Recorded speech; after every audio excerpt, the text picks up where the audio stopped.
Hello everyone, এই যে দেখেন এখানে হচ্ছে বরিশালা খেতরঘাটিরা সব হচ্ছে এই যে বরিশালের কচু পাতা জঙ্গল যা আছে সব নিয়ে এইভাবে বসে পড়ছে হাঁড়ি পাত্রে সহকারে।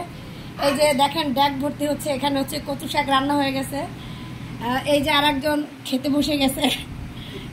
এরা হচ্ছে কেউ ক্যামেরার সামনে আসতে চায় না, তারপর আমি হচ্ছে জোর করে নিয়ে আসছি। এই যে এখানে এক কড়াই হচ্ছে মিষ্টি কুমড়া শাক, এবং এই শাকটা হচ্ছে আপনার নারকেল দিয়ে ভাজি। এটা হচ্ছে এই যে ঢেঁকি শাক।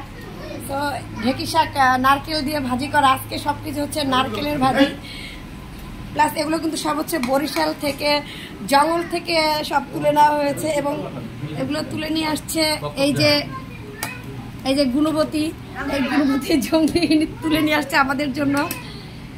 এই যে সবাই খাচ্ছে এখানে একত্রিত হয়ে। আর ওই যে রাফসান এখানে ঘুমাচ্ছে, রূপন্তি একদম একা একা সাজুগুজু করে চলে আসছে। হাই দাও, তো নড়েই না, তুই অবস্থাকে ধাম ধরে। আর এই যে সবচাইতে স্পেশাল যেটা, এটা হচ্ছে এনার এই যে এনার বরিশালের মুরগি। এই মুরগি উনি ধরে নিয়ে আসছে, বরিশালা বেটি মুরগি। হ্যাঁ, এই যে দেখেন, এইভাবে দেখলে কিন্তু একদম জিভে জল চলে আসবে। দেশি মুরগি বলে কথা। এই যে মুরগির পাও আছে এখানে, আপনারাও খেতে চাইলে চলে আসবেন অবশ্যই। অবশ্য মুরগির পাওটা উঠতে চাচ্ছে না। এই যে দেখেন, এটা হচ্ছে বরিশালা দেশি মুরগির পাও।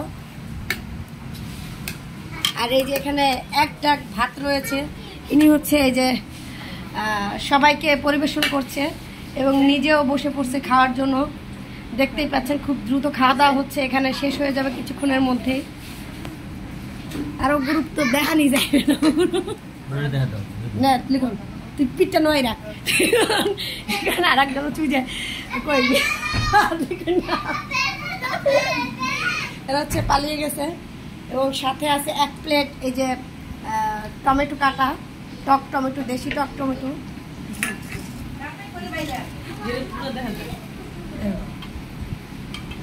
খাওয়া দাওয়া মজা খায়।